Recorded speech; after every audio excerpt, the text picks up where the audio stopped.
Good morning. Things are looking, well, a little bit gray and gloomy for those of us in the southern end of the valley where we've had to put up with rain and thunderstorms here this morning. Fargo's on the very northern end of this, and you can even see the cloud deck kind of ends here, the lower clouds, I should say, right at that I-94 corridor as we're looking off to the west. And so the rain and thunderstorms really south of Highway 10 line. And here's a look at that. It's well out of our viewing area to the south, but we still have some lightning, we still have some gusty winds, and some downpours out there too. And that's definitely affecting places north of Fergus Falls along I-94. There you can see the reds moving toward well, it looks like it's a little south of Pelican Rapids, in between basically along Highway 59.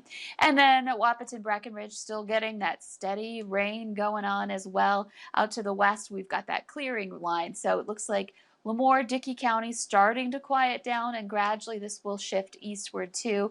Until then, it's going to be a rainy morning commute for you in Lakes Country here this morning until that moves on. Fargo's been right on the edge of it. There's also some lightning and thunder, very few lightning bolts at the moment across that larger area of yellow and orange and red, indicating the heavier rainfall rates. That leading line is where we've seen some of the more clusters of lightning, and that's basically moving on. Again, Fargo, pretty quiet, but if you head south on I-29, getting toward that Oxbow exit, and you're talking about some rain starting to fall and those windshield wipers needed, heading down toward the Highway 46 corridor as well. Expanding the view, this is the one game in town, essentially, in the tri-state area. It'll move east, we'll clear things out, and we'll get some quieter weather for the rest of the daytime hours, at least today. Temperatures in the 60s right now at 66 in Fargo and 62 in Grand Forks. So we'll watch this move on through the rest of the morning hours. Still some instability and some cloud cover hanging around even into the afternoon for those of us in Lakes Country. So temperatures there will be slightly cooler.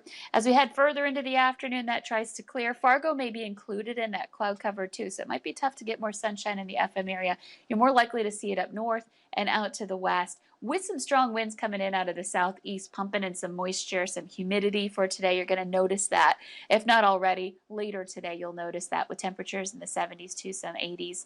And to tonight, once that sun goes down, we start to cool things down a little bit. That may allow some storms to pop into the late night hours, some isolated areas of rain and thunder. Can't rule out a couple of them being on the stronger side heading into the overnight hours tonight and continuing into tomorrow morning. You can see, just like today, a large area not experiencing anything, but you could be one of those spots that sees a storm. And we do have a marginal risk for everybody here for later today and tonight through the overnight hours. The greater threat will be in the western part of North Dakota, but that does shift eastward as we head into Thursday and Friday. And we have first alert weather days for the end of the week because of that threat for severe weather, especially on Thursday, but continuing into Friday. And one other thing to mention, we could see some significant rainfall by the time this is all said and done, with a couple of inches or more possible once this thing winds down. And it could linger into Saturday, but I think overall a quieter weekend ahead, especially on Sunday.